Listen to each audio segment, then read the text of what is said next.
"I can't stress enough how much of a shock it was for me," Feilhaber said after a training session at Sylvan Lake Park in Sanford Tuesday. "You know, my last camp was January camp, and my last camp outside of January camp has been I think over 6 years."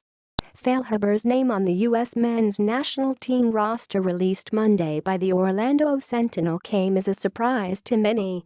The World Cup qualifier against Panama on Friday is big.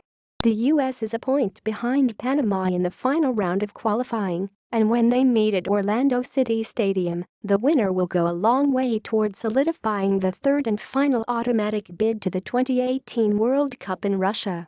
The U.S. then plays its final qualifying match October 10 against Trinidad and Tobago.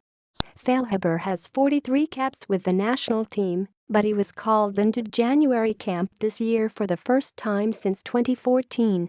After that, he received no communication from U.S. coach Bruce Arena, only an email from an assistant saying he was on the preliminary roster.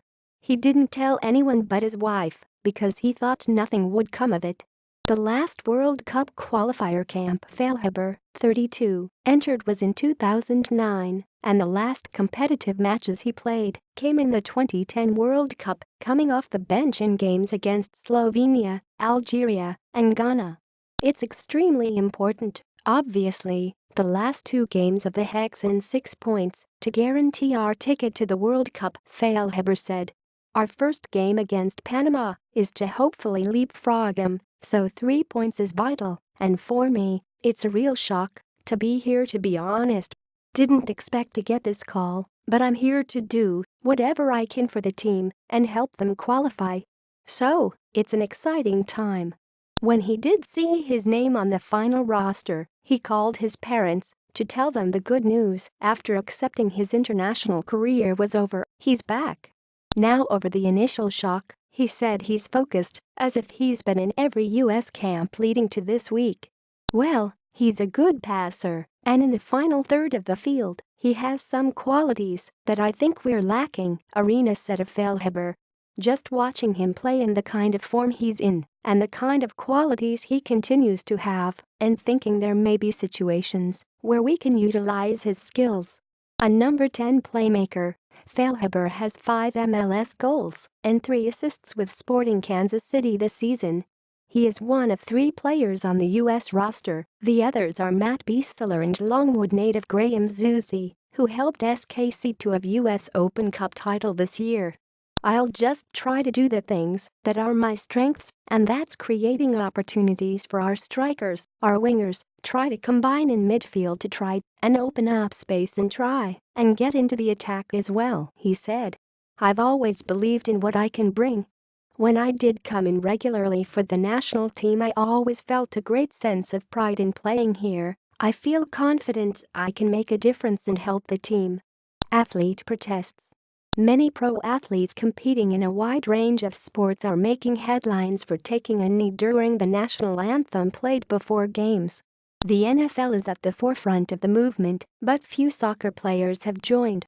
U.S. Soccer passed a policy in March requiring all players competing in national team games to stand for the national anthem, and no players have tested the policy since it was approved.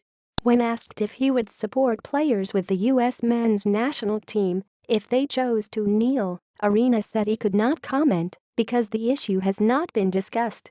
"I'm sure they'll talk to me about it if that's the case, but we haven't discussed it," Arena said. "I can't comment on anything I haven't seen. I think our guys are focused on the game. They have constitutional rights like everyone else. I can't tell you what would happen if someone expressed themselves in protest, if that's what that is. I don't know the answer to that, but I don't anticipate that happening." OCB scrimmage. Orlando City B has a big game on Saturday against New York Red Bulls 2, which is 1 point below OCB in the rankings. But before that matchup, the USL squad will take on an even more imposing opponent, the United States men's national team. OCB will scrimmage the U.S. in town ahead of a major World Cup qualifier against Panama at Orlando City Stadium on Wednesday. It's a rare opportunity for the second-tier club to face the best players in the world.